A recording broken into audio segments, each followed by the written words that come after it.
The pit lane is emptying here at Misano, which means that we are getting ready for race 2 of the weekend in GT4 European Series powered by RAFA Racing Club, and another very lively race is in prospect. As ever, it is a huge grid of cars. Yesterday's race had plenty of drama, not only in terms of racing, but people hitting problems late on, which shuffled the order again. And for 60 minutes with the mandatory pit stops between 25 and 35, we are almost good to go. The grid based on a standalone qualifying session held yesterday, but with perhaps inevitably a few grid drops or penalties or shuffles accordingly. We've got a couple of cars that go into this race with longer pit stops, not because of success, quite the opposite, but because of incidents yesterday for which a time penalty has been given for today's race. And we do have a grid drop for Gabriele Piana, who was involved in an incident with Nicolas Malloy's Porsche yesterday. Pole position to the man that was on pole position for the equivalent race last year, Robert Consani, sharing with Benjamin Lariche, second yesterday in a race that was won very impressively by Luc Ibanez and Alex Papadopoulos for his first European win. The Pro-Am winners were Julien Brichet and Jean-Laurent Navarro, and Kevin Jimenez and Florian Grisot won the Am Cup. That's the pole car heading to the grid, driven by Robert Consani. He will do the start stint. The championship after yesterday, it was a disappointing race, but they've kept the championship lead. Enzo Juliet and Etienne Shelley in the Silver Cup from Josh Rattigan and Tom Leben, 4 points back, and then Luc Ibanez and Alex Papadopoulos now third after their victory yesterday. In the other classes, in the Am competition, Laurent Hergon and Pascal Houteau 10 points up on yesterday's winners, Florent Grisot and Kevin Jimenez, with Michael Brunhagen and his brother Christopher Brunhagen third. And then the other class, which is for the Pro-Ams, being led by Alexander Weintraub and Stanislav Safronov, although Safronov caused a collision yesterday, so they get an extra 10 seconds in the pits by way of a penalty. Finn Zulauf and Max Kronberg are second. They had a puncture yesterday, so didn't score. And third, Noam Aronchik and Paul Petit. The race then will be, as ever, over an hour. And at Misano, there will be a lap tagged on at the end, so 60 minutes plus a lap for this weekend. So that's Laurent Hergon you're riding with, double winner at Paul Ricard within the Am competition. Silver, Pro-Am and Am are the 3 classes. Everybody in the same spec of car, but the categorisation is based on driver grading. Ricardo van der Ende, very experienced, very quick BMW specialist, although former single-seater gun, making his way round to the grid. And as soon as the field slots into place, then the countdown will be underway, ready for this second race of the weekend, with 92 seconds being the mandatory pit stop time. We had a slightly different format for qualifying. It was still 20 minutes with a session per race, per grid, but that was split again so that you had Group 1 for silver and then Group 2 for the Pro-Am and Am entries across the 2 sessions, and it gave people a bit more chance of clear track space. New entry this weekend, Team Promo Drive with a BMW M4, team from Italian GT4 and the Italian Mini Challenge. And Benjamin Silvesterson, the Finn GT4 rookie. At 16, he started car racing last year in the Mini Challenge, 5 wins. And all of that came about as he couldn't do the start of the season because he hadn't reached 16 years of age. Italian GT4 and selected European Series races this year for him, and Jody Volo back in the GT4 European Series when he drove last for the Trevolato Racing by Viorba Corsa team, and more recently he's been in the Italian BMW M2 Cup, so it's good to have Team Promo Drive on the grid. The pole position Audi then from the Silver Cup, Robert Consani at the wheel of it. Silver, the biggest entry this weekend in terms of the classes, 26 silvers, 15 Pro-Ams, 8 Ams, and there you can see the grid starting to take shape. Yesterday's race, as I say, was won by Luc Ibanez and Alex Papadopoulos from the Team Speed Car Audi that's on pole position for this race. So it's got good pace, no question about it. Number 66 coming up to the grid is another car that will have a longer pit stop. Cindy Goudet yesterday went off the track and rejoined in a manner that was considered to be unsafe. So the penalty is a 10-second delay in the pits. Number 66 Toyota there from the Matmut Evolution team. Cindy Goudet sharing with Gabriele Yelkova. 22 on the grid, the Allied Racing Porsche, which will be started by Leo Pichler, and then Heralind Nerodini will take the car over. The Caymans yesterday were a bit of a curate's egg. Some were really quick, and others really struggled with mechanical woes. Nikolai Moller-Madsen's car, for example, didn't get very far in qualifying, so he will start last of all. His car, his Cayman, run by the Wimmerwerk team. And after a collision, his teammate Nicolas Malloy is penultimate on the grid. He collided with, or was attacked by, depending on which way you look at it, Gabriele Piana's BMW. And so it was Piana that got a 5-place grid drop for his pains. Gabriele Piana, last year's silver champion, when he shared the Bonk Motorsport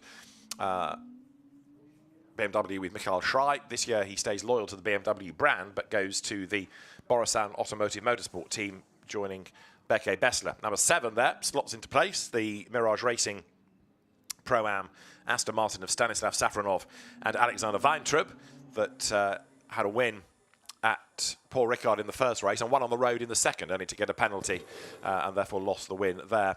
Finn Zulauf had a puncture yesterday, but he's hoping for better fortunes today, and he's with Antonio Rankin on the grid. Finn, we've got a very busy grid today, and you're starting on pole for your class. Yeah, I mean, it's good. After yesterday, hopefully today, good comeback. Yesterday we were a bit unlucky with the tire puncture. So yeah, let's hope for a better race today. It's a bit cooler conditions today, so hopefully the tyres will hold on a bit longer. What's your main focus going to be? Yeah, for sure to stay in the class lead.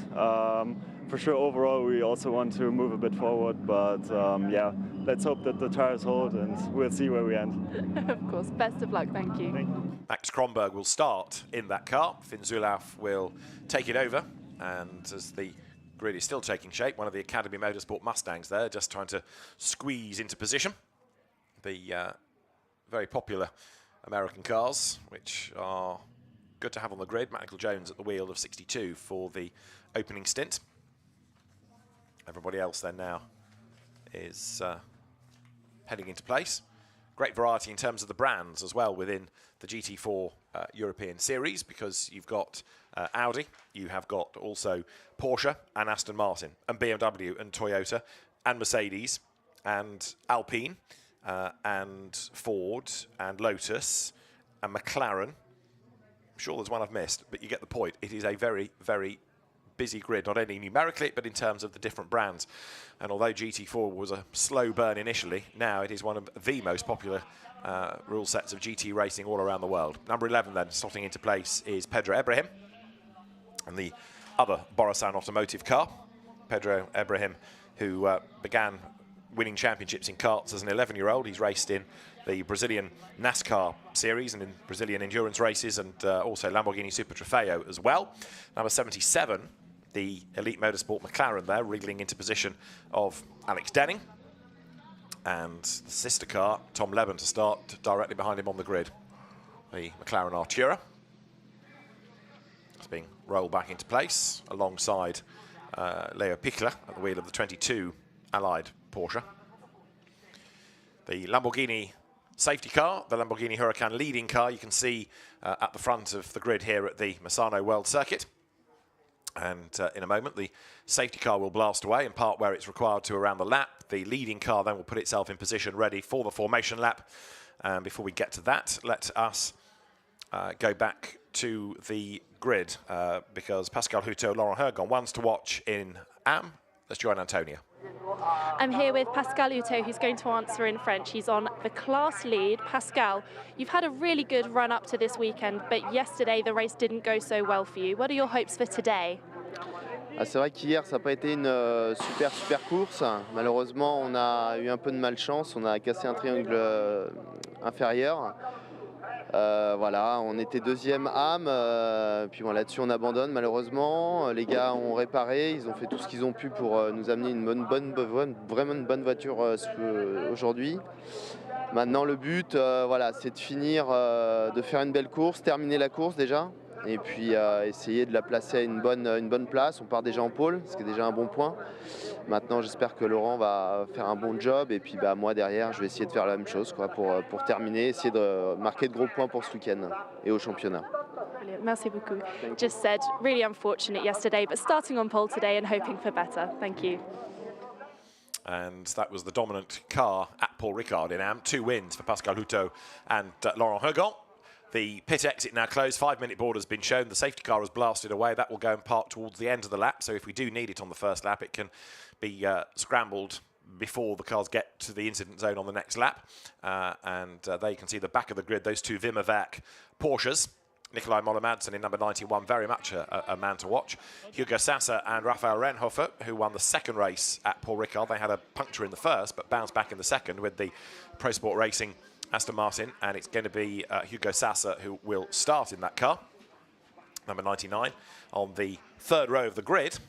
But Hugo Sasser, very, very rapid driver, can never be ruled out of getting up to the front of a grid, and twice a German GT4 champion, 2022-2023, came into the European Series last year for the Chris Esser-owned team and was immediately a front runner. So the grid will be cleared shortly.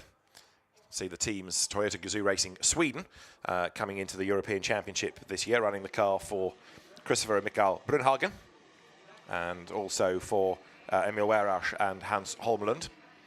Now, Robert Consony starting on pole, his co-driver Benjamin Lariche, the silver pole winners. Let's go back to the grid and Antonia. Ben, of course, starting on pole, your teammate Robert set a fantastic time in qualifying, record-breaking in fact. Are you hoping for more records today? Yeah, he did a great job in qualifying with a great pole. So now our goal is to do a good start, because last year we started in pole, and after the second corner we were P3. So we'll try to do better and to make the gap to after maybe win or make good points for the championship. And of course, if that is the case, where you pick up the car in P1, what's your strategy going to be in the second stint? My strategy is to be consistent, don't do mistake, and yes, we have a good speed, top speed, but after the degradation of the tire, it's sometimes more than the other drivers. So, yeah, to be smart, intelligent, and we'll see. Absolutely, we'll see. Best of luck. Thank you very much. So Benjamin Lariche will take over from Robert Consony, the former rally man. Benjamin Lariche, who has gone way back in his career to the early days of FIA GT1. He had a spell in single-seaters. He drove in Formula 2 for a while, when it was the one-make Motorsport Vision iteration of Formula 2. Had a spell in that.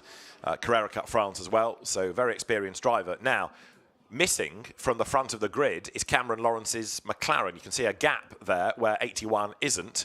Now, is that because the car has a problem? Is that because it is trapped in the pit lane? Discuss. At the moment, I'm peering out of the window, can't see it from here, but clearly there is a problem, there is a gap. There should be two of the RAFA Racing Club McLarens. 81 is the Jem Hepworth Cameron Lawrence car. 812 is RAFA Racing Club himself, Rafael Martinez and John Lancaster. They got a penalty yesterday because they made their pit stop outside the window. It's slightly disconcerting that one isn't there. I'm hoping that the other one is, but we'll try and have a look down on the grid in a moment. But there is the pole car, but all alone on the front row. 812, which is the John Lancaster and Rafael Martinez entry, should be a little bit further back on the grid. But it looks as though the grid is complete elsewhere. It's just, oh no, is that the car in the pit lane? Was there just a glimpse of it off to the right? Yes, there it is. And that is the car that should have been on the front row of the grid. So it is in the pit lane for why. Hopefully Antonia can go and investigate that, because it's a significant car that's missing from the grid if it qualified second yesterday with Cameron Lawrence doing the driving duties. But we need to get to the bottom of that rapidly, because that car should be on the grid. It isn't, and there is a problem. So the team are hoping to get it out, but is it leaking from underneath? Certainly work has gone on. Well, we are 15 seconds away from the start of the race, so if it does start at all, it's going to have to be from the pit lane and therefore last. But hopefully it can get into the race. Green flag is about to be shown then. The leading car accelerates away. That will be the signal for the race cars now to follow suit.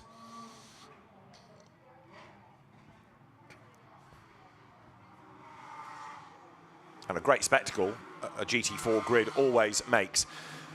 Not only in terms of the colour, but the variety, the different shapes and sizes of car, the BMWs that kind of tower over some of the others, like the low-line McLaren. Let's look at the grid then. It should be like this. Robert Consonny and now Cam Lawrence missing from the front row. Alex Denning and Leo Pichler the second row, ahead of Tom Levin and Hugo Sassa, row 3. Yesterday's winner, Alex Papadopoulos, on row 4, with Pedro Ibrahim ahead of Gabriele Piana and Etienne Shelley. Then Laurent Hergon and Henrik Still lining up ahead of Dexter Patterson and Mathieu Villa-Gomez. Then you've got Ricardo van der Ende starting on the 8th row alongside Antoine Leclerc. Matt Nicol-Jones in the Mustang comes next alongside Max Kronberg ahead of Maximilian Angelard and Noam Avrancik. Marco Signoretti's Mustang is on the 11th row with Hans Holmlund for company ahead of Jody Vullo, and then it is going to be Josh Miller alongside him. Andrei Solokovtsev has Baudouin Detu alongside him. They're ahead of Alexander Weintraub and Sacha Bottoman. Then Alexandre Bachado and Cindy Goudet ahead of Paolo Maloney, whose car was damaged yesterday, and Florent Grisot. Jean-Laurent Navarro, yesterday's Pro-Am winner, has Jean-Mathieu Leandri for company, ahead of Anthony de Barn and Rafa Martinez. Then it's Stefan Nielsen and Joachim Valder. Dylan Famala-Gamoa, the Sri Lankan, is alongside Stephen Lake in the Lotus, ahead of Philippe Talamy and number 131, Mathieu Casalonga. Then it is Mikael Brunhagen and Onder Erdam ahead of Richard Wolf and Nicolai Malloy. And very much one to watch at the back of the grid is Nicolai Moller-Madsen, who never got into qualifying yesterday because of a problem that stopped the car on his outlet. We understand it's alternator related for 81. So that car trying to be coaxed into action. But for the moment, it will be a late starter. If it can stay on the lead lap, there's a chance of benefiting if a safety car needs to be scrambled. We got through yesterday despite dramas without the safety car. The pit window had to be delayed because there was a car that stopped and had to be retrieved, but we got through without the safety car at all. So on board here with Laurent Hergon and Pascal Houteau's car, it is Laurent Hergon behind the wheel of it, the very experienced French racer, making his way then now down towards the end of that back straight up towards turn 11. Laurent Hergon, who's been a class winner in the French GT Championship in the past. He's raced in the Alpine Cup and part of this very, very big Schumacher CLRT team that's running in GT3 and GT4 and Lamborghini Super Trofeo and French GT with different brands. The Turkish Borasan Automotive team getting set. Yagish Gedik and Berke Bezler, the two Turkish drivers across the two cars. And we'll be waiting to see what Pedro Ibrahim in 11 and Gabriele Piana in 12 can do. Still the work goes on for 81 McLaren. Frantic this now because the danger is they're going to lose a lap. The floor of the car going back on, that's got to be bolted in. But if they can get it out on the lead lap, as I say, that safety car, if it is deployed, might save them.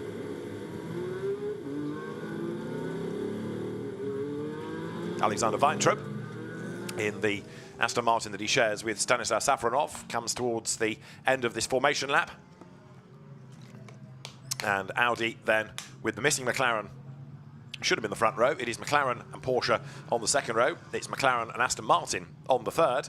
And then Mercedes and BMW the fourth. 15 Mercedes, the car that won yesterday. Then on that fourth row, Alex Papadopoulos will go first today before he gives way to Luc Ibanez.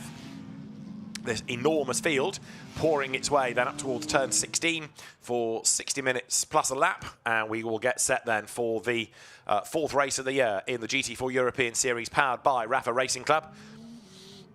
It seems rather cruel that it's a RAFA Racing Club entered car that's sitting in the pit lane missing from the front row. But we are about to go racing. The lights on the gantry red. The lights will change. We go racing in Italy, and a good start is made then by the poleman, Robert Consonny. Not quite so quick out of the blocks, Leo Pichler, but he's going to try and split those two Elite Motorsport McLarens as they dive down towards turn 1 with the two Borasan BMWs getting in on the act as well. Everybody safely through so far, but still the field streaming down as you look down for the drama at turn 3. McLaren on Porsche, and around goes 22, and then he finds more traffic to cannon into. That puts one of the Astons in the gravel.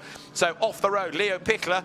It looked like he got tagged into that by the second of the Elite McLarens, which I think was Tom Levin's car. And that has created drama at the exit of turn 3. With two cars still stranded, yellow flags out in that zone.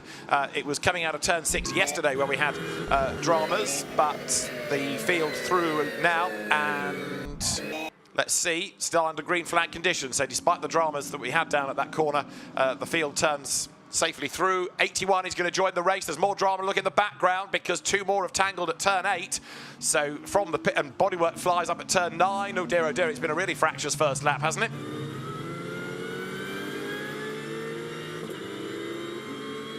on board with Hergon as he accelerates down towards turn 11. So 1 or 2 cars delayed, but I think have picked themselves out of the gravel. We'll check when they get back to turn 2 in a moment or two's time. Up towards 11 then goes Laurent Hergon on the inside line. 82 Aston on the outside line there is Mathieu Villagomez at the wheel of it. And in number 12 BMW, Gabriele Piana making early good progress. Last year's Silver Cup champion.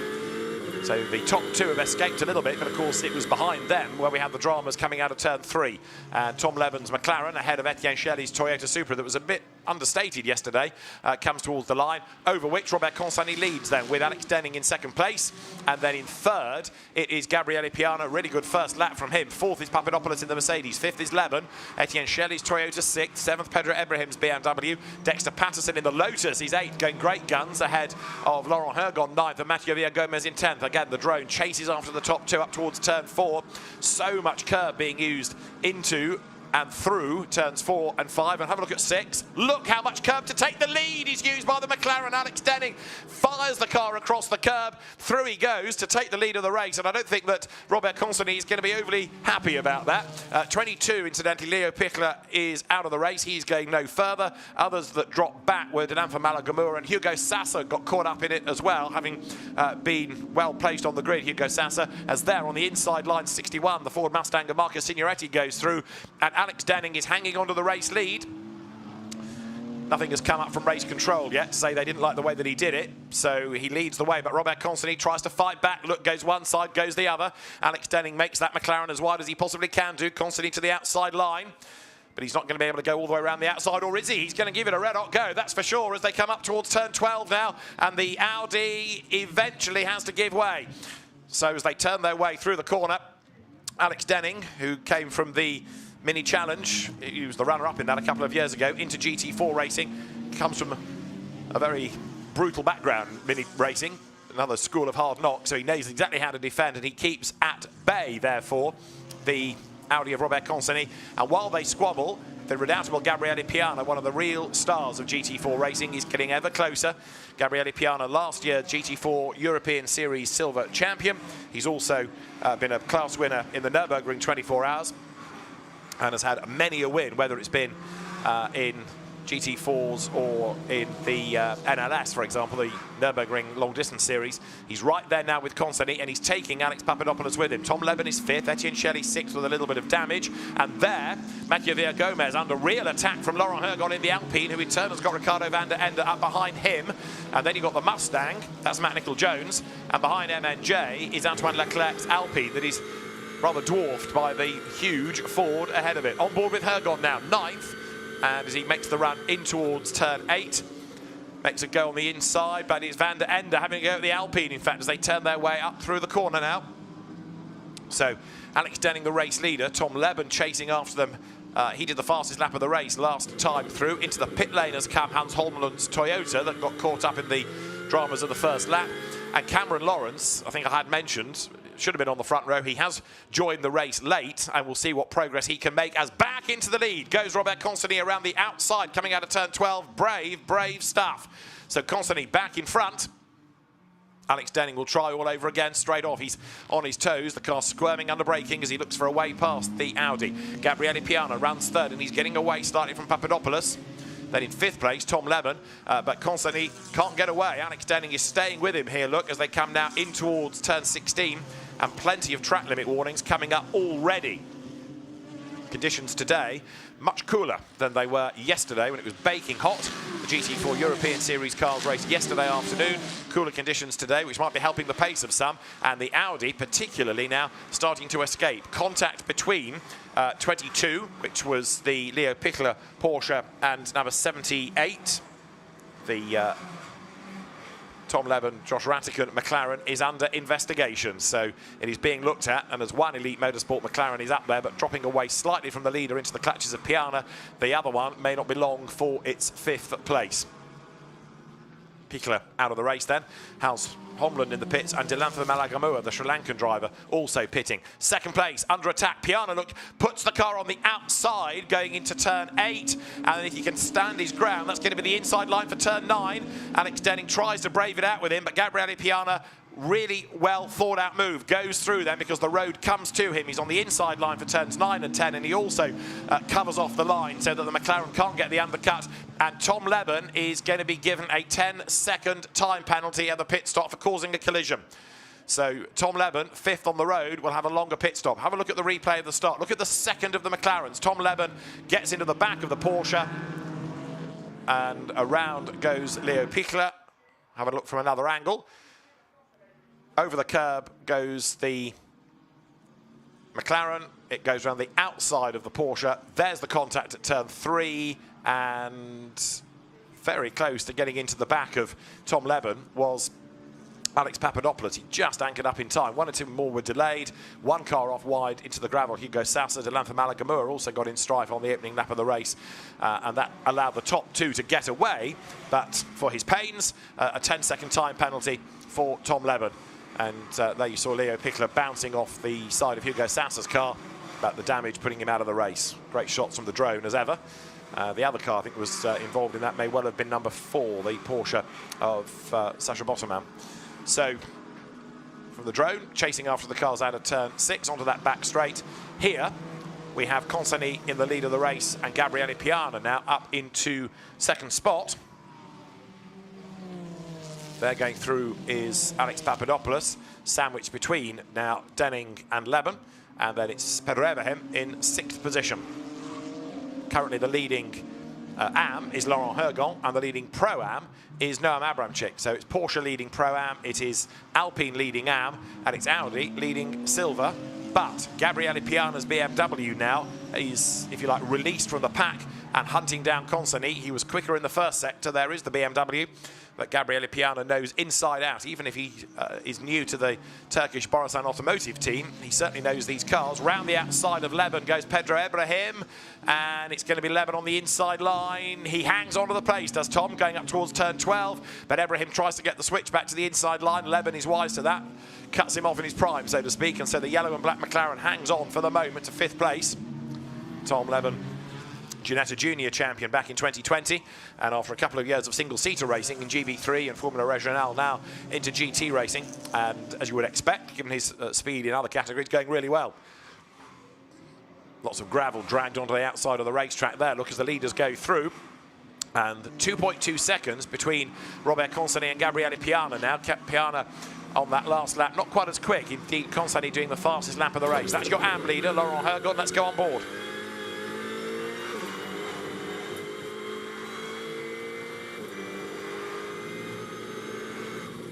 Up towards turn 4, the car directly ahead is Matt Nicol-Jones. That's the Pro-Am leader, Noam Abramczyk, who is on the road behind Hergon.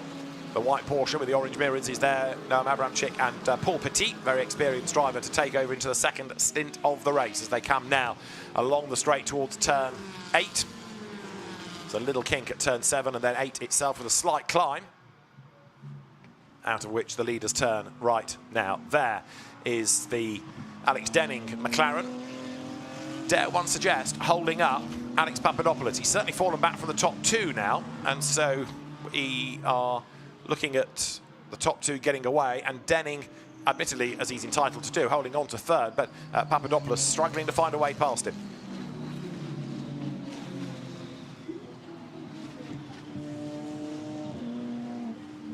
Pedro Ibrahim now ahead of Tom Leben, so he's moved his BMW up 1 spot, and Etienne Shelley, who will give way to Enzo Juliet in the Toyota, Silver Championship leader coming into this, is right there as well. The Cameron Lawrence McLaren got into the race but has now retired.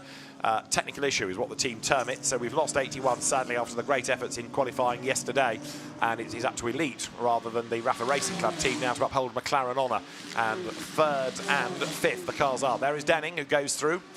3rd and 6th indeed now because of Ibrahim getting ahead of Leben, and behind Tom Leben is Etienne Shelley. Dexter Patterson in 8th place in the Lotus. That car going better than ever. It's a new car for this year. It's been racing in British GT as well as GT4 European Series. There it is in the background, coming under attack from Ricardo van der Ende, who goes to the inside line. 8th and 9th, those two, and wait to see what comes out ahead. It's the BMW. So van der Ende, who had a puncture in yesterday's race, very spectacularly, pitched him off the road.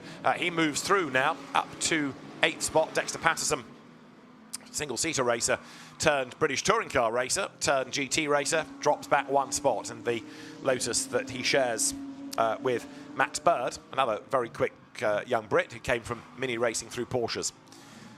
Now on track, Papadopoulos is under attack. Pedro Ibrahim here tries to go all the way around the outside, which is brave, coming out of turn 10, but he clearly thinks the BMW's got the grunt to do it, and it does indeed stay alongside. And Pedro Ibrahim now, if he's got the grunt in a straight line, will be able to power his way through. He's ahead, I reckon, coming down towards the kink. Yes, how about that? All the way around the outside at turn 10. So the BMWs that really did not look to be very competitive in qualifying had a BOP adjustment and are back at the racetrack now. That is full certain, because Ibrahim has gained ground and so has Piana, who is chasing after the race leader, Robert Consani. So second and fourth, the blue Borusan BMWs. And the Team Speed Car Audi. We've only got 2 Audis on the grid, and the other one is way, way back in 43rd place. So upholding Ingolstadt honour is Robert Consani, but he and Benjamin Lariche worked so well as a partnership in this championship and the French series for many years. They know the car absolutely inside out. And 3 seconds they are now to the good. There, damage on the front of the Toyota of Etienne Scheli. Chasing after Tom Leben, who serves that longer pit stop. So 78 McLaren needs a second Stint safety car, really, to bring it back into the fray, because it will lose lots of places in the pits. Hans Holmlund, who we've lost from the race, and Josh Miller. An investigation is going on to an incident between those two. As you see over the curb, ran Tom Leben. And now Pedro Ibrahim is getting closer, is he not, to Alex Denning. So the McLarens started off well, but they're just starting to fade a little bit now as they drop down towards turn 8 once again.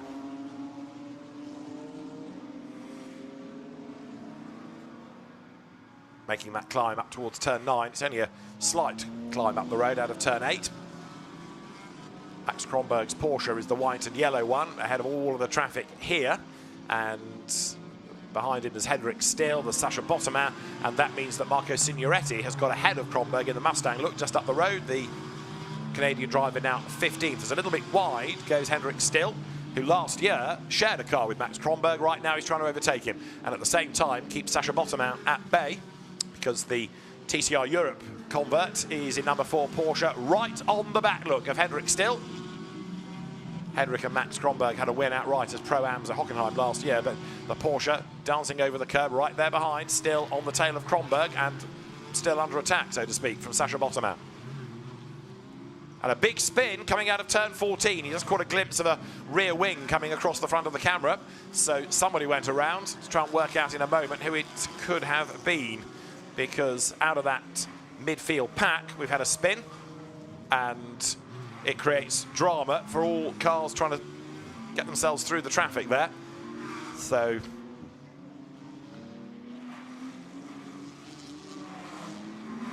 both have rejoined. Yellow flag withdrawn. Philippe Talamy's Audi getting a 10-second time penalty for causing a collision on the pit stops. Here, Alex Denning under attack from Pedro Ibrahim. He's had a battle with one of the Borusan BMWs. Here comes the other one. Bit of contact at the back of the McLaren. Dislodges the bodywork. And Ibrahim, another round the outside move coming down towards turn 8. Brave, brave stuff, this. So there was contact between the two coming towards that back straight. And the McLaren sheds the bodywork, but Pedro Ibrahim here is absolutely determined to carve his way through the field, no doubt about that. The spinner, Jody Vullo's BMW and Alexandra Machado's Aston, and here at turn 4, Ibrahim went for a gap that wasn't really BMW sized, so contact against the McLaren, and there you can see the damage created, but what that meant was that on the next straight, through would go the BMW. And now Tom Leben is under attack from Etienne Scheli, who has got Ricardo van der Ende's BMW right up behind him.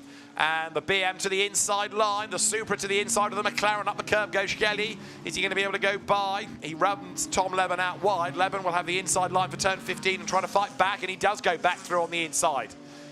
Ricardo van der Ende wants to get past the Supra, which wants to get past the McLaren.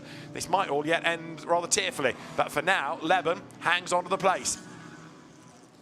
Anybody that can win Ginetta Junior races knows how to defend and how to be aggressive when needs must, and Tom Leben doing exactly that. It's a shame he's got this Damocletian penalty for the pit stop, because he's racing really well. Scheli, despite the damage, right on his tail, and then van der Ende in 8th place. Behind them is another good grunty front-engine GT4 car, the Mustang of Matt Nicol-Jones, as van der Ende now tries to line up for a move on the inside at turn 4, but Etienne Scheli just gets the Supra across in time.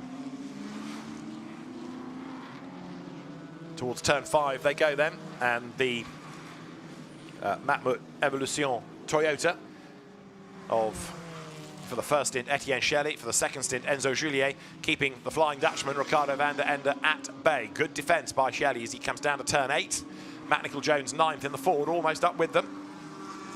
For the race lead, though, the gap has really shot up, despite Gabriele Piana's zealotry earlier on. 4.3 seconds now is the gap, and Pedro Ibrahim is under investigation for contact as well. Track limit warnings are coming, but we've not yet got to penalties for track limits. We have for contact, though. So, race leader on lap 10 is Robert Constantine, number 3 Audi, ahead of Gabriele Piana and then Pedro Ibrahim. There is Ricardo van der Ende through on the inside of Etienne Shelley. So that now puts the BM up into 7th place. The Supra right there behind it. So Etienne Shelley will try and fight back, but I think now the progress forward by yet another of the BMWs, Ricardo van der Ende, looking pretty strong. Great racing going on earlier on between Leben, between Shelley and van der Ende. That was when Tom Leben was keeping them at bay, and off the road there goes Baudouin Detou, and he's rallying across his way back onto the circuit. Now, did he get there because of a mistake? Yes, he did, rather than a tyre issue like we had 1 or 2 people with yesterday, but he showers the road with gravel.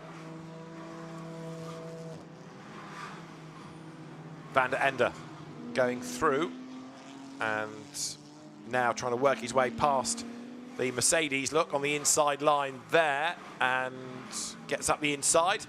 Still chasing through the traffic, Ricardo van der Ende.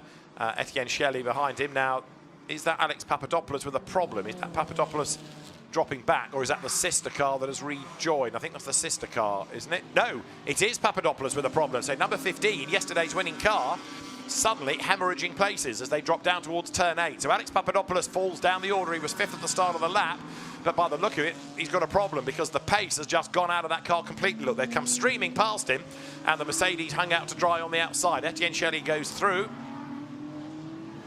but there, Alex Papadopoulos moves to one side, gets off the racing line because he knows he's a sitting target now, really, for the quicker, healthy cars. So Papadopoulos limps on, but it's as though the pace has just disappeared out of that car, and Papadopoulos inside looking very, very frustrated indeed. So the pit lane beckons then for yesterday's winners. Etienne Shelley staying on the back of Ricardo van der Ende, who now will have a go at Tom Leben.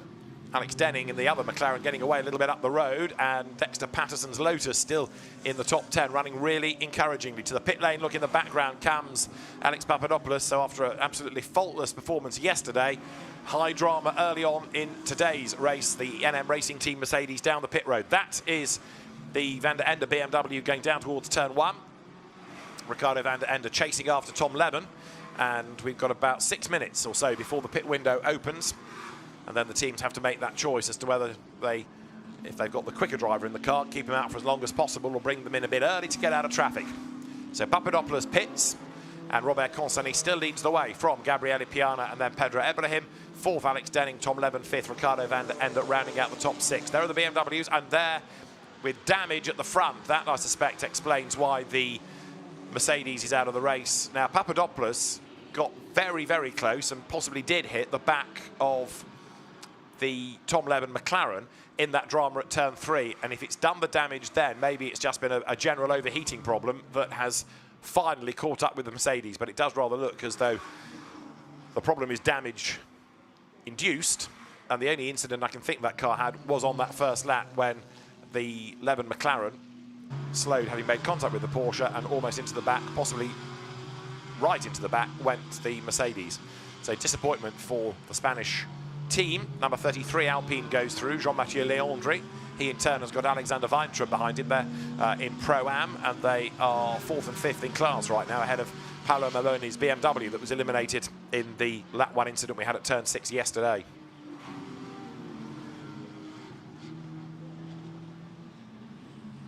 So that number 7 Aston, class winner at Paul Ricard. In Pro-Am we've had 3 different winners. In Silver we've had 3 different winners as well. Yesterday's AM winning car, Florent Grisot, 32nd. The AM leader, 11th. Grisot is 2nd in AM, but a long, long way behind Laurent Hergon, who's a kind of AM plus, really, in the Alpine. Talking Alpine, 33 goes through. Jean-Mathieu Leandri heading up towards the line. 4 minutes on the clock to the pit window opening. And there's that battle for third place within the class as Andrei Solokovtsev and Leandri go through together. But now the Alpine keeping them at bay. Maloney is up there as well in the BMW. And the Supra that you can see just ahead. Andrei Solokovtsev, then you've got Leandri, then Alexander Weintraub. Behind him is Paolo Maloney, and then from the back of the grid, Nicolai Malloy. Next up, another car that's made reasonable progress, Nikolai Moller-Madsen. He's ahead of this little battle pack in 17th place, having started last of all on the grid. There's Malloy in the orange and white Vimmerwerk Porsche up the inside, so that will now net him another place. Puts him up into 22nd at the expense of Paolo Maloney.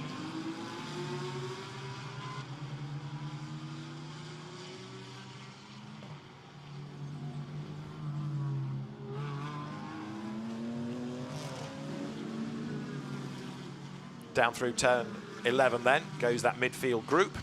There you've got in 19th spot right now Andrei Solokovtsev and the Supra, another of the Pro-Am front runners, currently third in class. There, number 7 is Alexander Weintraub in that car that he shares with Stanislav Safronov, and a car that will make a longer pit stop given that Safronov was in the wars yesterday. There's 75, the Pro-Am leader, Noam Abramczyk, goes through.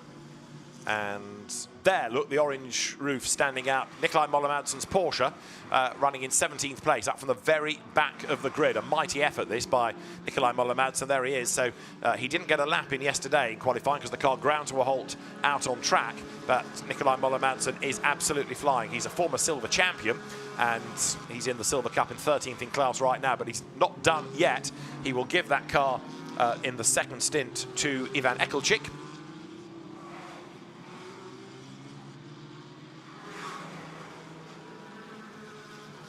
Nikolai Moller-Madsen won the championship for the Phoenix Audi team. And car 30, Max Kronberg, a 10-second penalty at the pit stop for causing a collision.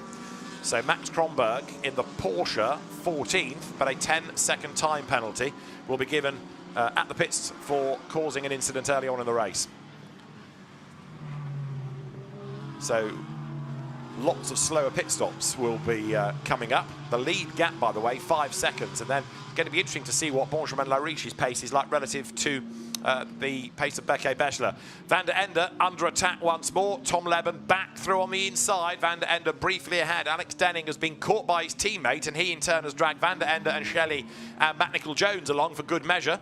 So the low-line McLarens with the rather brutal BMW and Toyota and Mustang queuing up behind. A minute to the pit window opening, as through now goes Etienne Shelley. Makes that run up towards the line. Ahead of him is Van der Ende, and the pace of Alex Denning's McLaren, interesting, having run well early on, that's faded away a little bit. Its lap times have gone up over this first stint, so it's now 4th and 15 seconds away from the car that it was ahead of at the very, very start of the race. Remember, Alex Denning did lead briefly. Now he's fading away. Tom Leben looks for a way by, and Van der Ende goes round the outside there. Can he clear the McLaren and then get himself on the inside line for 6? There's the answer. No. So Tom Leben keeps him at bay. Up they come towards now turn 7. Van der Ende's BMW pulls out of the draft, conscious that Etienne Shelley and Matt Nicol-Jones are right there behind him. A big, big dive on the inside through the traffic. There goes Alex Denning. That moves him ahead of the Delanfa Malagamua lapped Mercedes. And the McLaren's running in formation here, look, as now Tom Leben tries to make the move, and he will do so on the inside line, way, way up the curb on the inside. Makes his own racetrack, really. But Tom Leben gets himself ahead of his teammate, Alex Denning, who slots back in. Hopes that he might be able to benefit from a tow and make a move down at turn 12. Goes to the outside line. But Tom Leben, it will be in 78 then, who is ahead of Alex Denning in 77. But Van der Ende finds a gap on the inside line. Has Denning got a problem? Because that car's pace is really evaporating. The BMW goes through. And here comes Etienne Shelley up the inside as well. Job done, I reckon. There's a bit of contact between the two.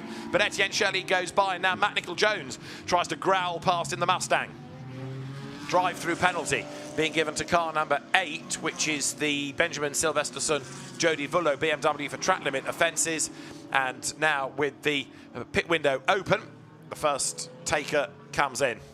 And Etienne Shelley it is to give way to Enzo Juliet. So a fairly brutal inlet, but the Toyota is in, and Mathieu Villagomez is in as well to give way to Jamie Day. Max Kronberg is in, Hendrik Still is in, and Antoine Leclerc in as well to give way to Nelson Panciatici. So the pit lane is getting busy. There's the Alpine of Leclerc. Panciatici ready to open the door and leap aboard.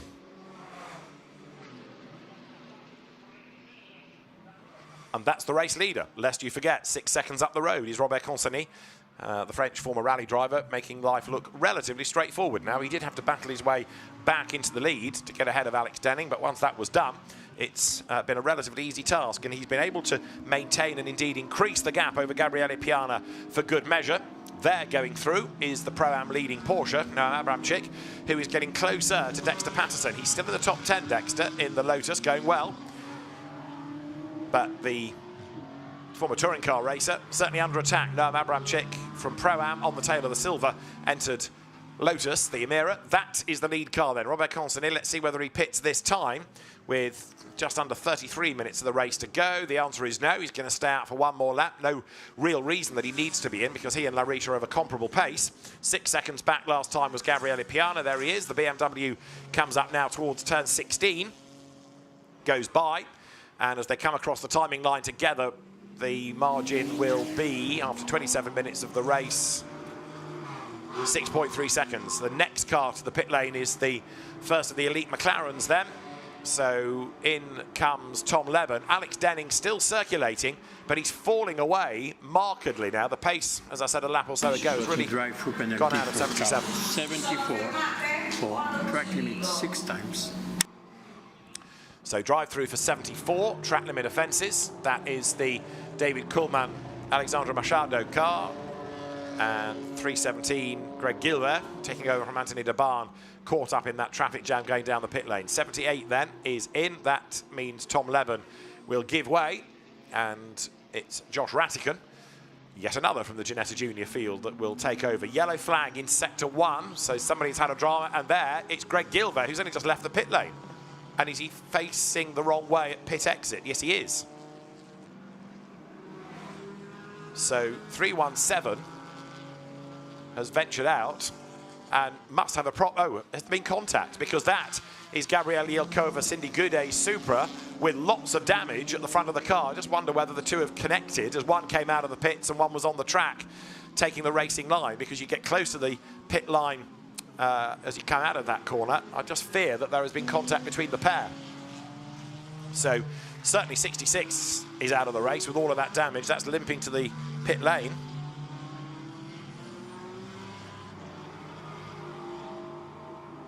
And Anthony Debarn, who started in 317 and just given away to Greg Gilbert.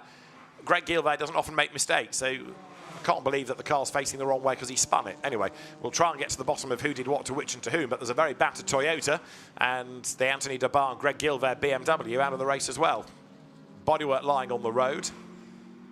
There is race leader Consani. Now let's try and piece together what did happen in that incident. Enzo Juliet coming through ahead of Consani. Right, we're going to go on board the Alpine, and there, look, in the distance, you can see the BMW being tagged by the Toyota. There was a Porsche there that had to anchor up as well. But I think the Toyota was coming out of the pit lane as well. It just all seemed to get very, very messy, but the BMW got turned round. Gabrielle Yelkova had taken over 66. So that now means that 317 is out of the race. And they were together coming out of the pit lane, and it all seemed to kick off at pit out. So the net result is that 317 is most definitely out of the race. Stranded trackside. 66 has limped back in. Might get another look at that once the pit stops are all done. But right now we're looking at the race leader trying to get past the championship leader, because number 9, which is now Enzo Juliet, trying to stay on the lead lap, because very shortly Consani will pit and the Toyota does not want to go a lap down before that happens, and Consani is staying out for another lap. Contact between Juliet and Denning under investigation. Out there, look, is the BMW and the Toyota going down the pit lane, but the Toyota's ahead. Now, did that mean, therefore, that the BMW tried to overtake? I can't believe Greg Gilvey would do that because he's so experienced. It's all a bit curious. Anyway, no doubt Race Control will have a look at it because it's all a bit rum. And into the pit lane comes Gabriele Piana out of second, and Pedro Ibrahim comes into the pit lane as well out of third place. So more of these pit stops cycling through, including Florent Grisot, who's come in for Kevin Jimenez out of the AM competition. There, coming down the pit lane, Alex Denning, whose McLaren, and I seem to remember it did the same at Paul Ricard, has faded a bit over the course of its stint. There, look, Consani has put himself ahead on the road of Enzo Gillier. Number 9 is being given a 5-second penalty at the end of the race for a collision, and number 9 is the Supra. That is a rather sorry sight because it's the Lotus, number 96, going slowly. So the Lotus Emira of Dexter Patterson and Max Bird grinding to a halt, having been running in the top 10. Max Bird has only just taken that car over and it's come to a halt. But now, after contact with Alex Denning, the number 9 Supra, there it is with the damage, will get a 5-second penalty at the end of the race. Yellow flag out because of the Lotus stranded. And Robert Consani pushing on. So even more important now that Enzo Gillier tries to get back ahead. The BMWs are ready to rejoin. There's the damage to the back of the McLaren, but that was BMW induced rather than Toyota induced. Down the pit road comes the leader then, so Robert Consani to give way to Benjamin Lariche.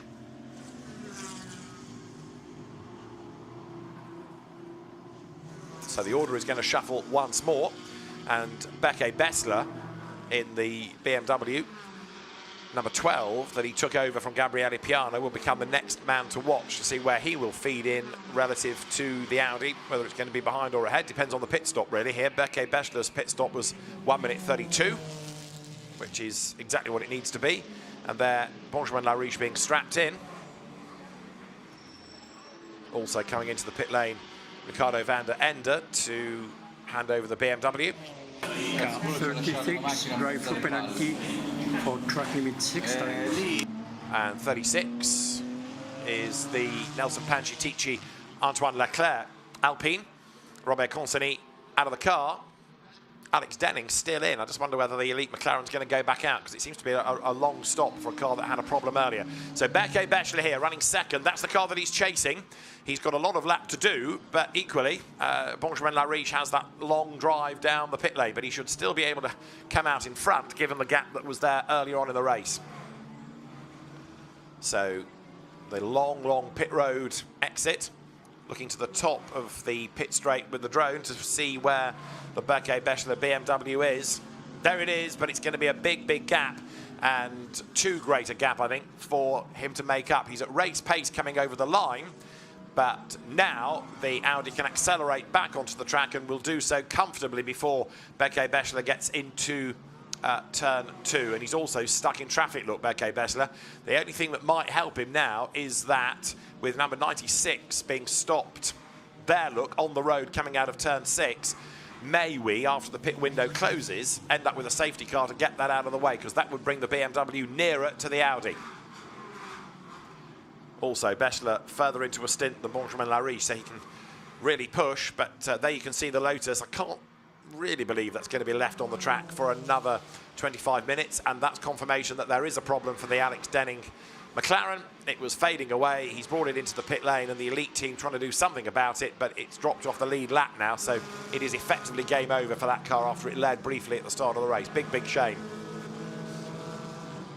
Finn Zulauf's Porsche here, ahead of Davide Meloni, avoiding bodywork that's lying on the ground. There, 36 is Nelson Pancitici, in for Antoine Leclerc, and that car, don't forget, now is going to be given this drive-through penalty for the track limit abuses, and there's another one as he goes way wide out of turn 6.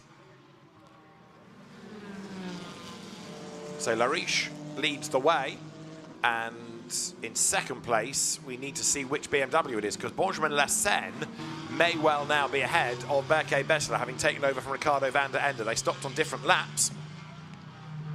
In 9th place now is Ivan Ekelchik, who took over from Nikolai Moller-Madsen up from the back of the grid in one of the best drives of the race from those two. Really exemplary effort. So at the end of the next lap, we'll have a proper idea of the order with all the pit stops done. Pit window should now be closed as number 30, which is the BMW on its toes up the inside line. Finn Zulauf attacking Matthew Herrera here. Can't get by.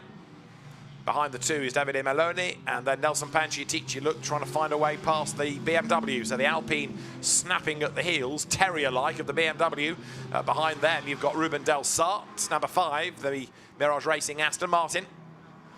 Down they come out of turn 16. So it is Lariche leading the way.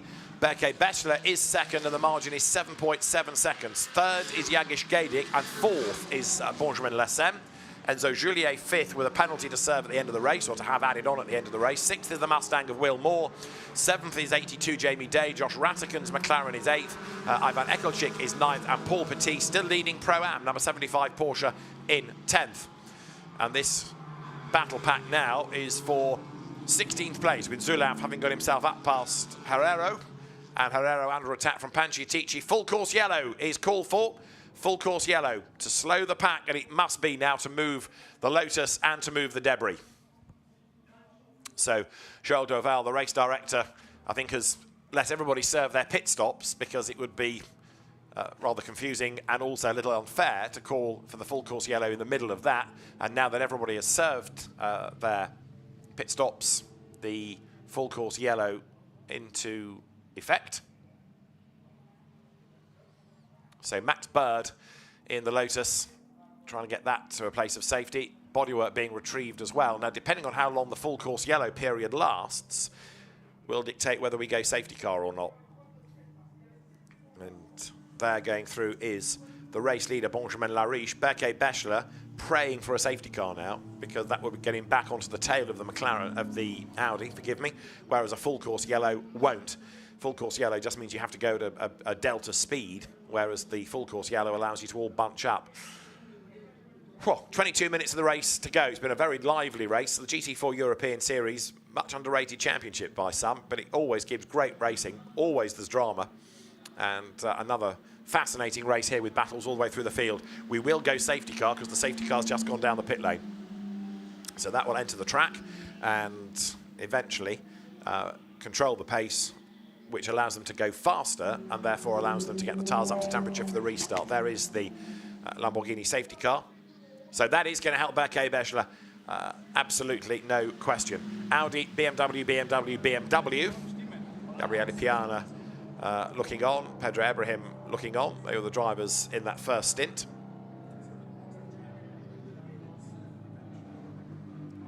Nervous faces, but there might be a lifeline heading their way. Not great news for Benjamin Lariche, but he is still the leader. And in fairness, that car did have the pace early on to get away. You can see the safety car behind, and it will sweep past, put itself ahead of the race leading car, and then on instruction from race director Joel Doval, he will put the safety car lights on. This underlines the point that the safety car can go faster than the full course yellow delta speed. So it enables the safety car to be on track, to find the leader, rather than have to be scrambled and pick him up. And quite often, certainly in the UK, that's not as easy as it would seem. How many races have we seen where the safety car's picked up the wrong car? But here, it's much easier. The safety car can accelerate and overtake until it gets to the leader. So, everybody at a safe speed. That enables the marshals to do their work. And we have the Lotus then being towed off the circuit. Real disappointment for Max Bird and Dexter Patterson, who did the first stint, because that car had been running really nicely up in the top 10, the Mahiki Racing Lotus Emira. But some mechanical malady stopping it out on track, and even unable to power cycle it back into action. So the Lotus is now retrieved. It's off the circuit through one of the little access lanes at this Misano World Circuit. So lights on now. We are behind the safety car.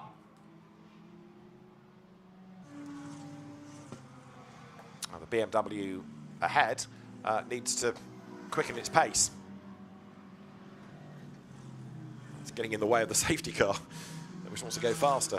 So the safety car crew, I think now the message has got through to the BMW that it needs to go faster. Or has it? No. Well, this is certainly going to enable everybody to bunch up, but it does mean rather that the BMW, I think it's Benjamin Silverstone at the car helm, Silvesterson needs to speed up. There is 91, Ivan Ekelchik. So from last on the grid of 47 cars, that is now up into 9th place. Brilliant effort by Nikolai Moller-Madsen and by Ivan Ekelchik. Nikolai Moller-Madsen, the overtaking master, in the pit lane. And Antonio Rankin is with him to have a word with the very quick Danish driver after a brilliant job up to 9th. Nikolai, that first stint was absolutely incredible. How did you manage to get through so many cars? I think it's a combination of a good car from the team and a bit of luck. And yeah, I mean, I'm an old guy in this game, so I have some experience. Yeah, we had to show that it was not the place we wanted to be. Now with the safety car, I think we have a good chance for top 5, which means we're starting from 47 is quite good. I mean, I would have bought it this morning if somebody would have told me this. But yeah, super fun. And car is in one piece, that's important. So now it's Ivan's job. Absolutely, it's a really incredible feat what you did. How did you stay out of trouble? As I said, I mean, it's quite, it's, I don't know, my 9th season in GT4, so an old guy in the game. People are stressing out there. People, you know, you can see before that people are going in too fast and they might spin. So yeah, some luck, some experience, and yeah, happy to be in the points now. So absolutely. Well, congratulations, and let's hope for the best. Thank you. Can't get my head around Nikolai Moller-Madsen calling himself an old hand at this, but he is very experienced. We'll give him that. Silver Cup champion in one of those cars many years ago, the Phoenix Run Audi it was, that he took the championship victory with. Right, we're back racing at the end of this lap. The safety car lights are out. It will come into the pit lane, and so it can be Benjamin Lariche ahead of Berke Bechler. The third car in the queue is a lapped car, so that goes against Jagish Gedik a little bit. And now it's going to be fascinating with 17 minutes on the clock to see what Berke Bechler can do. It is Benjamin Lariche ahead of the Borasan BMW. We are green again, back racing here at Misano. Over the line they go. And the margin between the top two as they dive down towards the first corner is half a second. Through in third place goes Gedik. In fourth place there, the BMW of Benjamin Lesen trying to get through the traffic, but the Audi of Philippe Talamy still ahead. And behind Lesen is Enzo Juliet. Now this safety car's not helped Juliet because they're all bunched up behind him and he's got 5 seconds to be added on at the end. Jamie Day, 82, gets up the inside of Will Moore there. The two British drivers go through together, and also trying to get up the inside is Josh Rattigan in the McLaren. Will Moore rather hung out to dry, and Ivan Ekelchik, look, is right there as well, trying to gain more places. Paul Petit to the outside line. He looks to gain ground in the Pro-Am leading Porsche. So a couple of back markers in the mix, spicing up proceedings as Jamie Day goes through, and he is now ahead of Josh Rattigan. So yet more Ginetta Junior graduates running together. Ivan Ekelchik in the white and orange Porsche, getting himself ahead of the Mustang there, so that brings him past Will Moore. Will Moore has gone backwards on this lap, I'm afraid to say. Number 62 rather struggling and being caught by Eric Evans in the sister car. Last year's British GT4 champion, Eric Evans. So there through is Benjamin Lesen. Enzo Juliet, damage and all, trying to get through the traffic as the McLaren of Josh Rattigan goes through with Ivan Ekelchik looking for a way by, but Rattigan fends him off, look, as they come up towards turn 12. From 47th to 9th, Ivan Ekelchik at the start of the lap, and he ain't finished yet. He's less experienced than Nikolai Moller-Madsen, but the Vimavac BMW that was in trouble yesterday going absolutely brilliantly today. It is also the best placed Porsche. Got past all the others.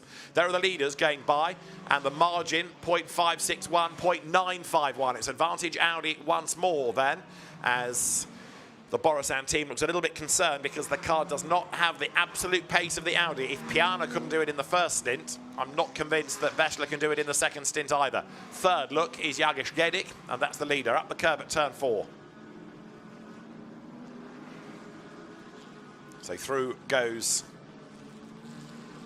Benjamin Lariche.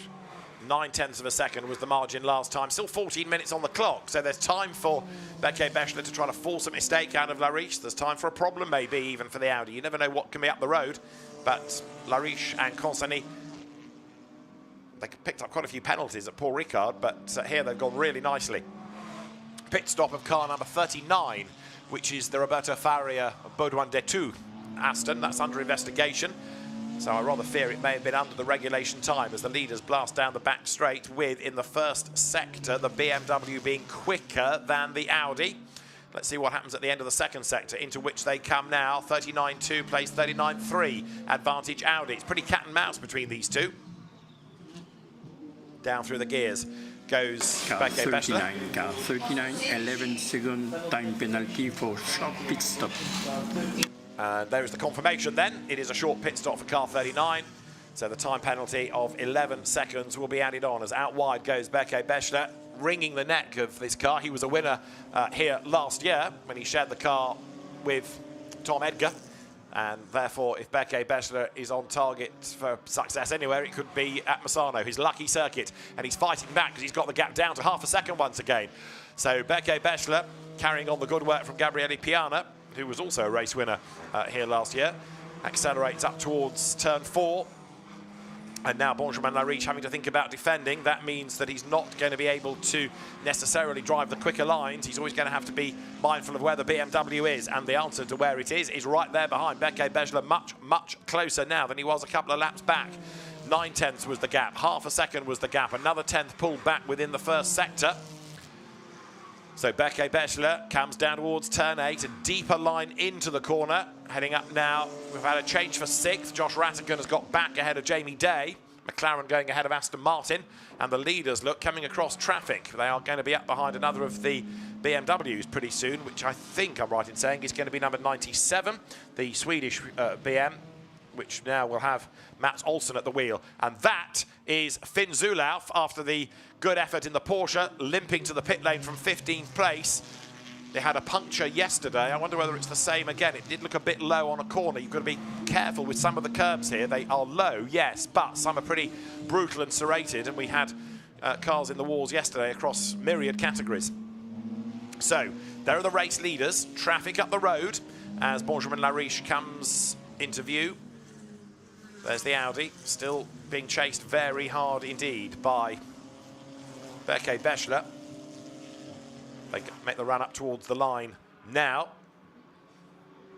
And the gap between the two from 0.507 is 0.508. A thousandth dropped by Bechler, that's all.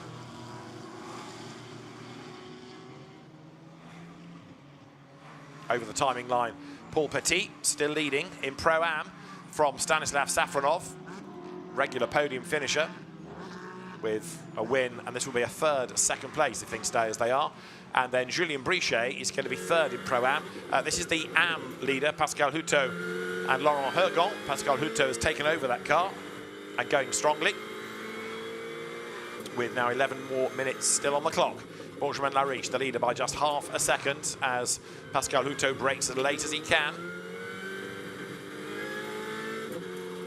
Turns the car out of turn 6. Makes the run now down the back straight.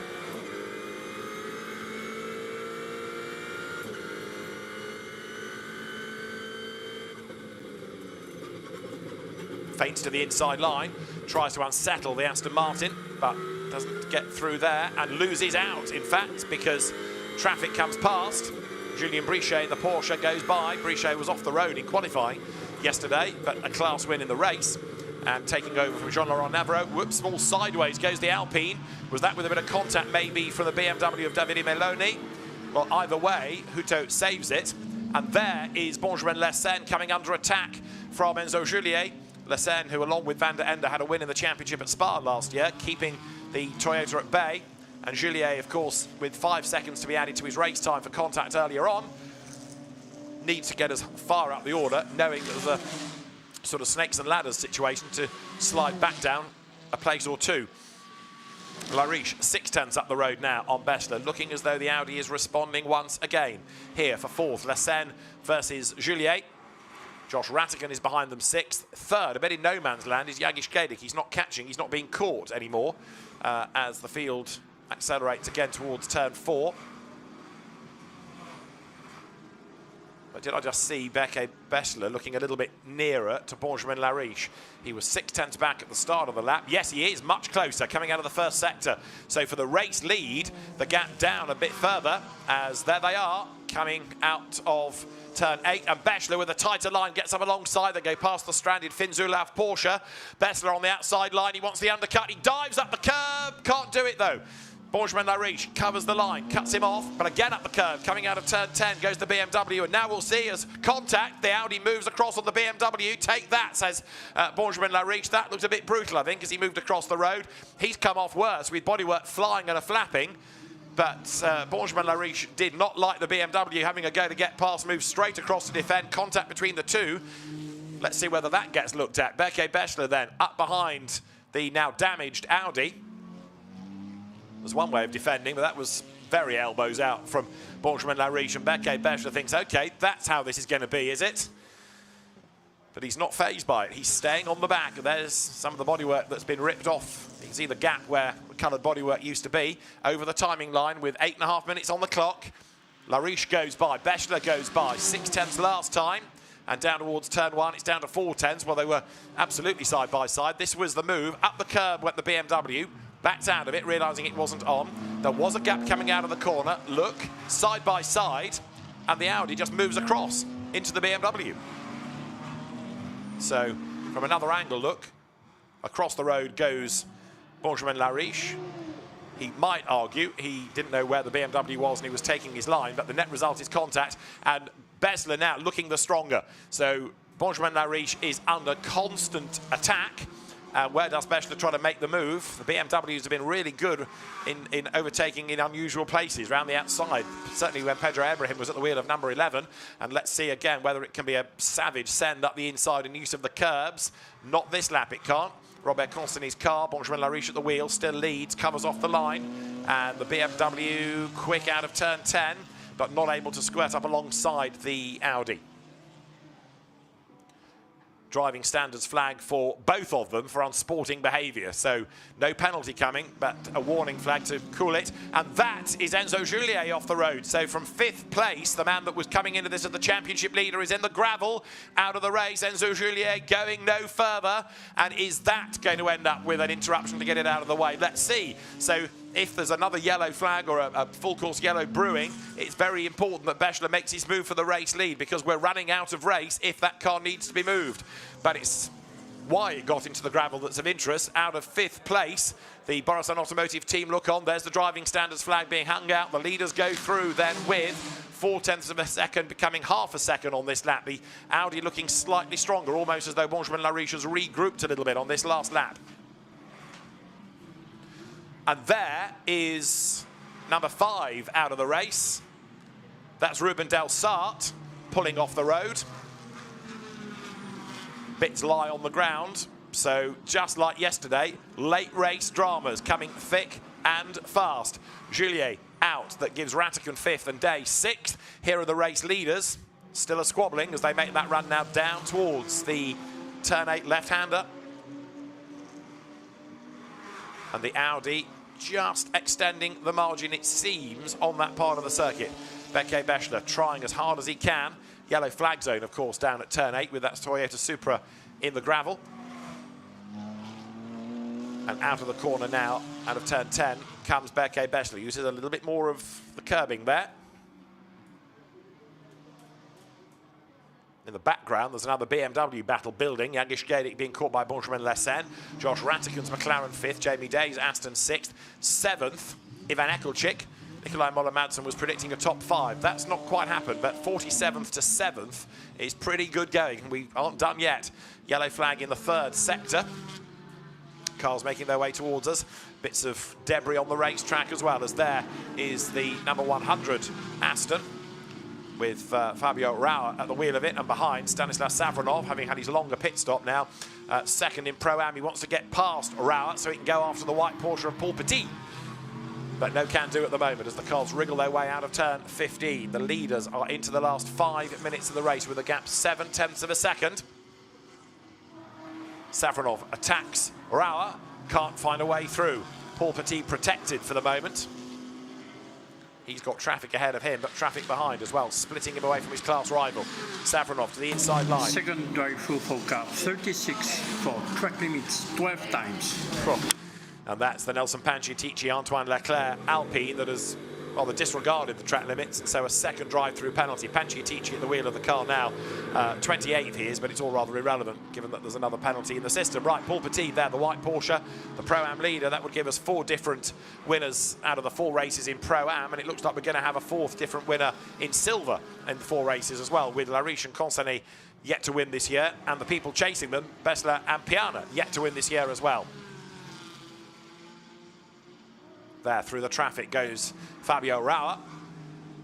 Gets that past the Swedish Supra and takes with him the car of Stanislav Safronov, but he is still thwarted in his efforts to get by, and therefore Paul Petit pulls away up the road. Behind them, look, number 4, Lonnie Martins in the green Cayman. And he also gets past the Brunhagen Supra. We have got 3.5 minutes to go, and the incident between Lariche and Bessler is now under investigation. Initially, it was a warning flag to them, but now it's being looked at. There are the 2 Astons, Fabio Rauer 11th, Stanislav Safronov in 12th place. 3 minutes on the clock.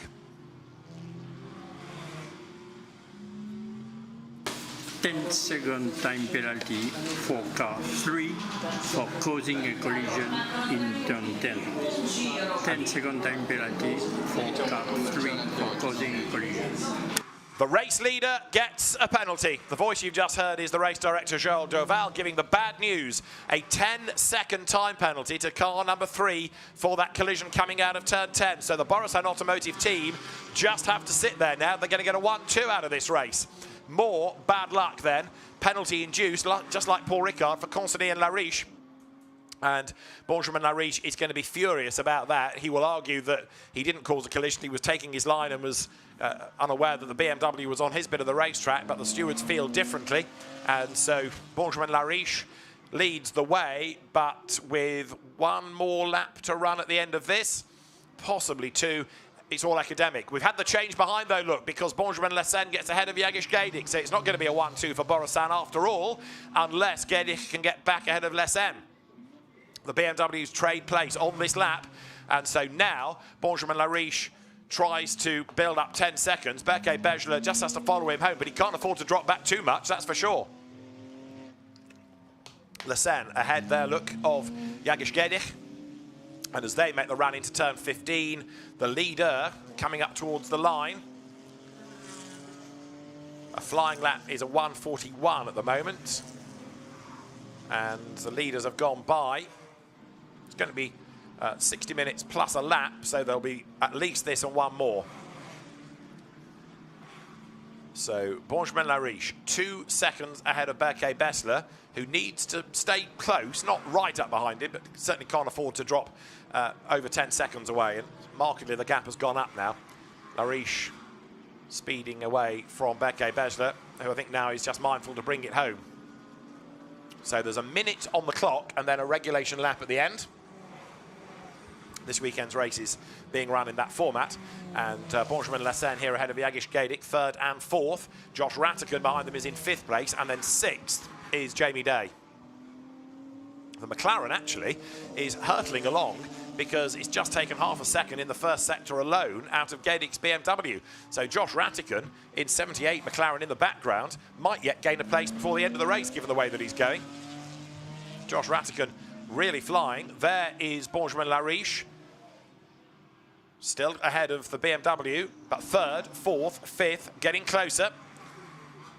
Josh Rattican, who had a win at Barcelona, don't forget, last year in GT4 European Series, catching Gaidik, who is there behind Lesen.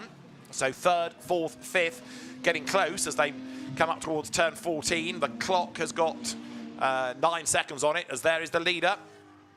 So the battered Benjamin Lariche Audi comes towards turn 16, 2 seconds, 1 second, 0 seconds, and now then the last lap board is presented. But the BMW of Berke Beschler has got a punctured tyre. That's why it was going slowly, and the tyre has let go. So Benjamin Lessen is up into second place, and he's going to inherit the win with Jagiš Gedik third. And Berke Beschler has missed pit in, and there with the tyre shredding, he limps over the line. And like yesterday, it's another BMW with a puncture, and this is most significant because they've just given away a win. Berke Beschler is going to limp round to the end.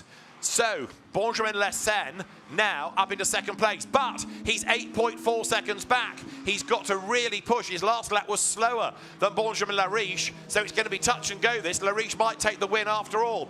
Pedro Ibrahim looks on. His car is third. Gabriele Piana has stalked away, very disappointed indeed. So there is Benjamin Lariche. He might yet just be able to overcome that 10-second penalty because the Audi was quicker last time than the BMW behind of Benjamin Lessen. And there are more cars in trouble there, look. I wonder if that's puncture related as they limp on. One is the Maloney BMW, there's another slow car behind. So, white flag waved by the marshals, and there is the gap, look, between the top two. 8.3 seconds it was on the last timing point, 9.1. Benjamin Lariche has nearly done it. He's nearly overcome the 10 seconds. It's going to be real heart-in-mouth stuff, this, when he gets to the end. So the Audi getting away, and Benjamin Lessen in second place. Lariche pushing, pushing, pushing. The team will be on the radio saying, we might be able to do this. Keep going, keep going, keep going. One corner to go. Checkered flag at the ready. Benjamin Lariche takes the checkered flag. He's the first one across the line, but is he going to be the race winner? Clock starts there. Second is Benjamin Lessen. 4 seconds, 5 seconds up towards the line. It's going to be close, and the gap at the end is 9.6. That means that Benjamin Lessen will take the win on corrected times because Benjamin Lariche was not far enough ahead. Lessen will take the win with Ricardo van der Ende having never led a lap. Benjamin Lariche and Robert Consonny will get second, just ahead of Jagiš Gedik and Pedro Ibrahim. The result's going to be corrected in due course once everybody comes across the line and the penalties will be factored in. So what we're looking at is how they cross the line. But what a race. Again, full of drama. And yet, just like yesterday, late race punctures for the BMWs specifically, a major, major factor. There is Berke Beschler. So he got round the last lap with the flat tyre to be 24th. So rather than pit, he stayed out and had just about enough air in the tyre to do a half-decent lap. But very, very disappointing. And Benjamin Lariche. 10-second time penalty for 37 for causing a collision. Benjamin Lariche. So frustrated. Davide Maloney, a penalty for causing a collision. Now, that was another car that we saw going slowly out of turn 10. So the collision had happened by that stage, presumably. And Benjamin Lessen and Ricardo van der Ende, therefore, will inherit the win because Benjamin Lariche was 9.6 seconds ahead. And that's not enough, obviously, to clear the 10-second penalty that will be applied. So Benjamin Lessen trying to get a little bit of pickup on the tyres as he comes to the pit lane. Silver Cup champion in the French GT Championship back in 2020. He's raced in touring cars as well as GT cars as Benjamin, and also raced in the German GT4 scene. So we are awaiting confirmation of a result because all these penalties being applied. The BMW, though, takes the race victory, and so in style, with a great result. Great race win for the BMW team, keeping out of trouble, whereas all around seem to be inviting trouble. So, as ever, GT4 European Series producing plenty of drama. There was talk last year of a longer race for the cars, but the entry didn't merit it in the end. But hopefully one day the GT4s will be able to have their own standalone headline race because they absolutely deserve it. It's great to have them on Fanatec GT events like this, and I suppose today they are really the headline race with the GT3 cars having raced yesterday. But the championship, always a fascinating one, always gives great racing and a really high quality entry as well. So in a sense it's a shame that it's considered subordinate by some because it really is an excellent championship these days. So the cars making their way down the pit lane. And silver top three then, Lessen and van der Ende from Lariche and Consonny, and then Gedik and Ibrahim. In Pro-Am, Paul Petit and Noam Abramczyk win from Safronov and Weintraub, and then Brichet and Navarro in third. And in Am, a third win of the year for Hutto and Hergon from yesterday's winners, Jimenez and Grisot. And then third will be the Brunhagens, Carl, and also in the Supra, Christopher Brunhagen from Toyota Gazoo Racing, Sweden. So, a delighted Ricardo van der Ende, a surprised Ricardo van der Ende perhaps, celebrates with his co-driver, Benjamin Lessen. And he's going to jump him up onto the roof of the car. Ricardo, whose brother Jackie van der Ende was a very rapid single-seater driver as well in his youth, but Ricardo has made a big name for himself, winning in GT4 machinery, largely in BMWs. And the L'Espace Bienvenue team takes the win. And a somewhat boisterous podium. This is liable to be, I reckon.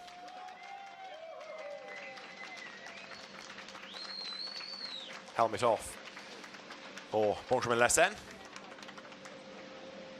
Radio earplugs out. Pirelli winner's hats for the Belgian driver. And a very Benelux victory then. So, bravo Benjamin Lessen. L'Espace Bienvenue celebrate.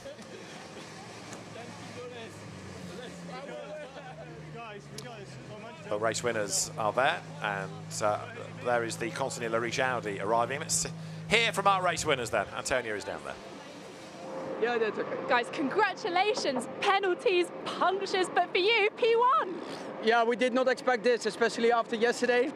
Yesterday we've done, I think, a really good job, but unfortunately we blew a tire at 232 kilometers an hour.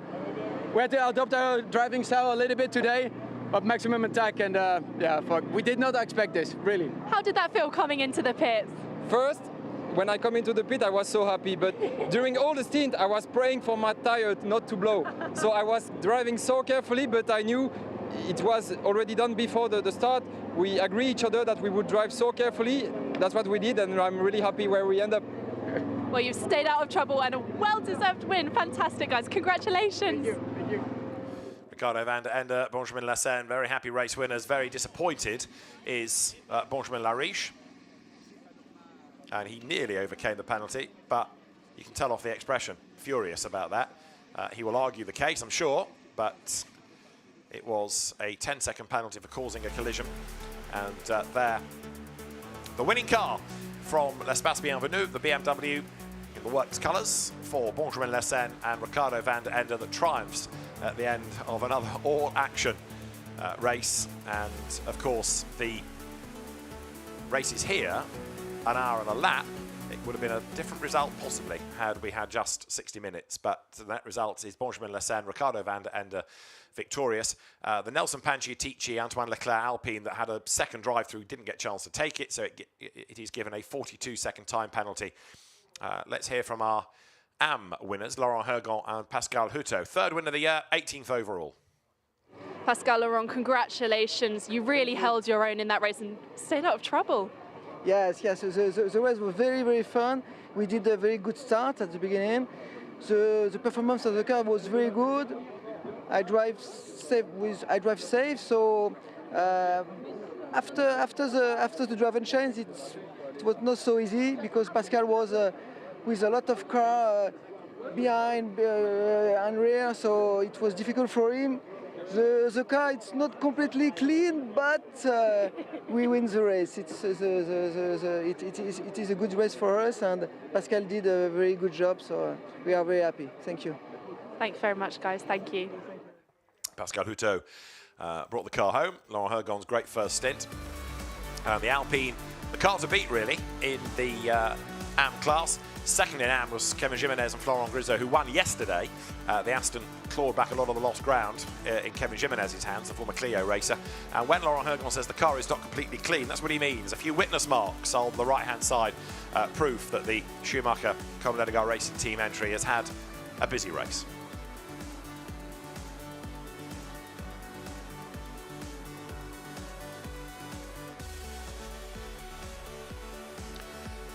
So the top three in each of the classes make their way to the podium. The next round of the GT4 European Series will be the CrowdStrike 24 Hours of Spa support races, where there's always action. If you thought it was good here, just wait till we get to Spa, because you've got the weather to factor in there as well. For the championship, we'll come to shortly. For the race results, it looks like this. Benjamin Lessen and Ricardo van der Ende, the winners from a really annoyed Benjamin Lariche and Robert Consonny. Jagish Gedik and Pedro Ibrahim taking third from Josh Rattigan and Tom Levin. Jamie Day fifth with Mattia Villagomez, and 47th to 6th. How about it for Ivan Ekelchik and Nikolai Moller-Madsen? A win in Pro-Am for Paul Petit and Noam Abramczyk. A win in Am for Pascal Houteau and Laurent Hergon. It means we've had 4 different winners in silver and 4 different winners in Pro-Am over the course of an ultra-competitive GT4 European Series powered by RAFA Racing Club.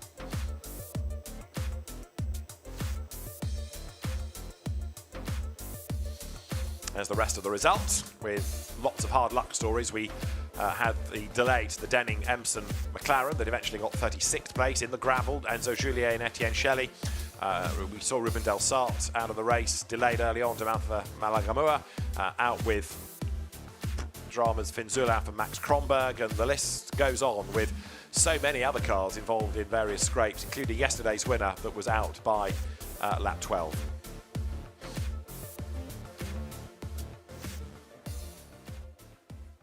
So the drivers then head to the podium. Ricardo van der Ende, water bottle in hand. Benjamin Lessen with him. And in a moment their celebrations can get underway. The SRO team making sure that everybody is there and adorned with their winners' caps. Benjamin Lessen is ready. And it's going to be Pro-Am with which we start. And therefore, Julien Brichet and Jean-Laurent Navarro, yesterday's winners, come forward. It was a damaged car after qualifying, but a win and a third. Good points within the championship. Then for second place, it is going to be Alexander Weintraub and Stanislav Savronov, who were runners-up yesterday. They took a win in the opening round at Paul Ricard, and then that's now 3 second places for them after the win. The victorious team, though, is the Paul Petit, Noam Abramczyk combination for AV Racing, and Noam and Paul onto the top step of the podium. A win for Porsche in Pro-Am here at Misano.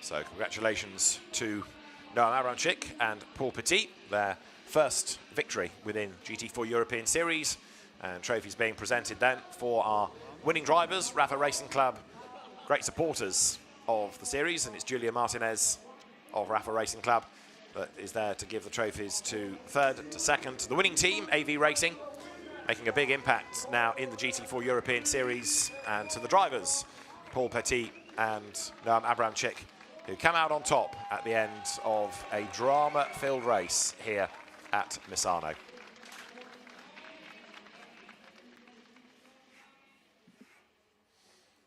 So, photographs taken, champagne to be sprayed, and then 2 more podiums to come. But the winning drivers, with their work done for the weekend, celebrating in style.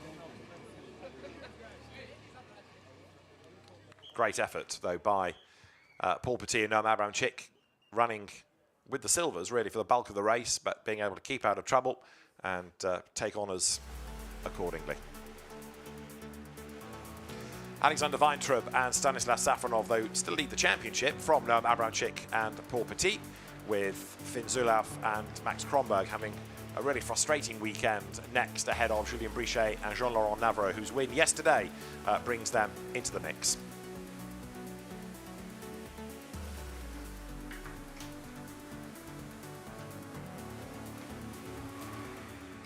So the GT4 podiums continue. On track, Maserati has just blasted out to do some demonstration laps as the AM and Silver Cup teams await their podium.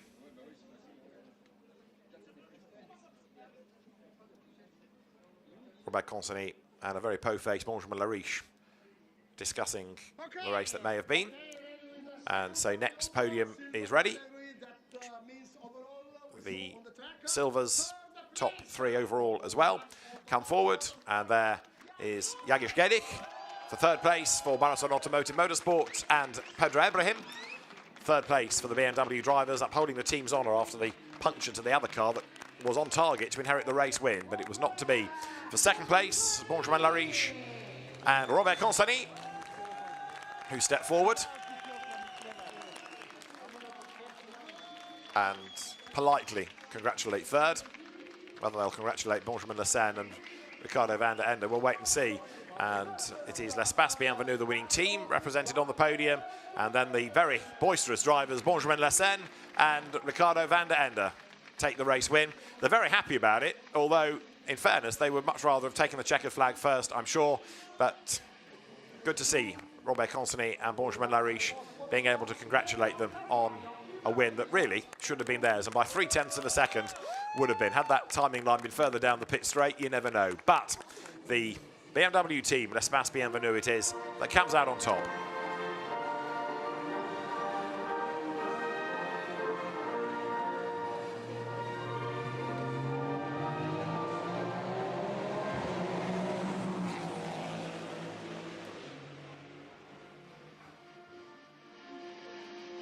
What was that, the drivers ask? It was a Maserati going past.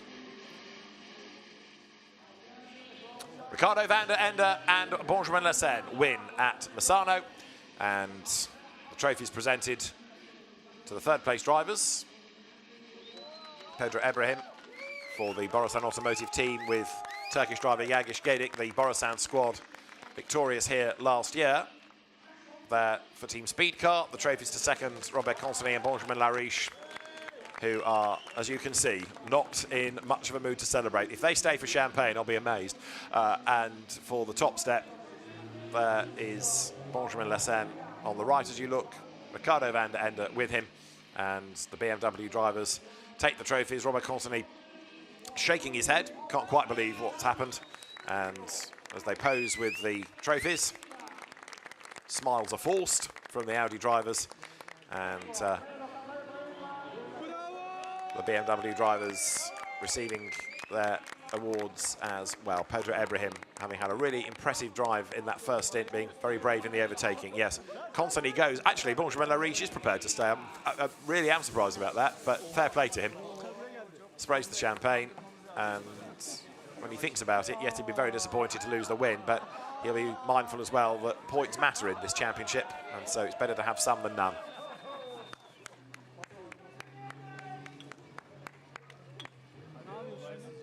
So the Silver Cup podium done, and a very, very open championship it has become this year, with 4 different winners across the races that we've had.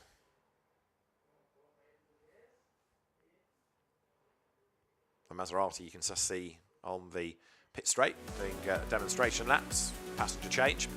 So Josh Rattigan and Tom Leben haven't won a race yet, but they've got the championship lead from Enzo Juliet and Etienne Shelley. Robert Consonny and Benjamin Lariche are 3rd, with Luc Ibanieff and Alex Papadopoulos, who won yesterday, now in 4th. So it goes to show the importance of banking points, as that has been done 3 times as a winner in Am by Pascal Hutto and Laurent Hergon. Out first, though, come the Brunhagens, Christopher and Mikael, the Swedish drivers, onto the podium for Toyota Gazoo Racing Sweden with the Supra GT4. Then 2nd, the winners yesterday, Florent Grisot and Kevin Jimenez, the Renault Clio graduate, for the GPA Racing team that's represented by the team owner, David Pouget, later on in the day in the Clio Cup Series race. And then the winning drivers are Pascal Hutto and Laurent Hergon. They step onto the podium, victorious once more for the Schumacher CLRT team with the Alpine A110 after another great drive.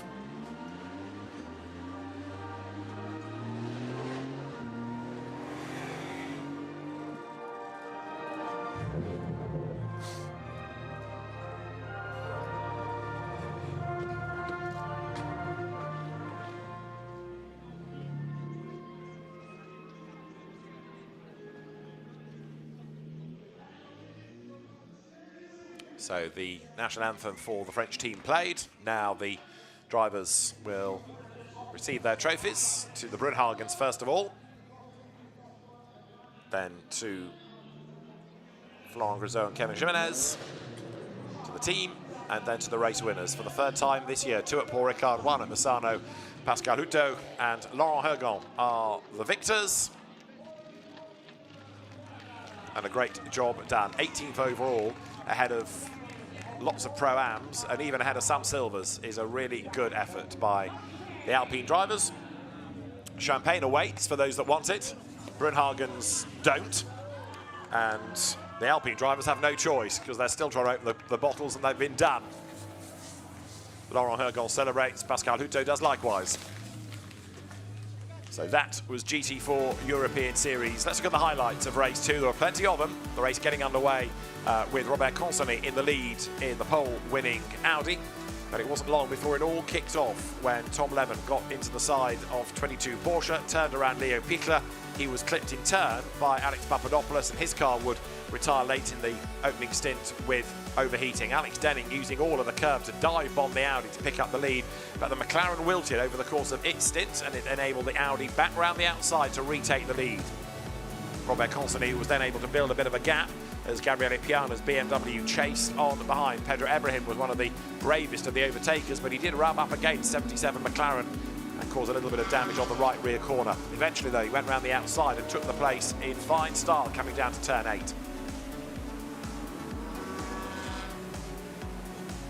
When the pit window opened, it was very busy indeed, and Gabriel Yelkova and Greg Gilbert, overlapping in the pit lane, ended up making contact on the pit exit.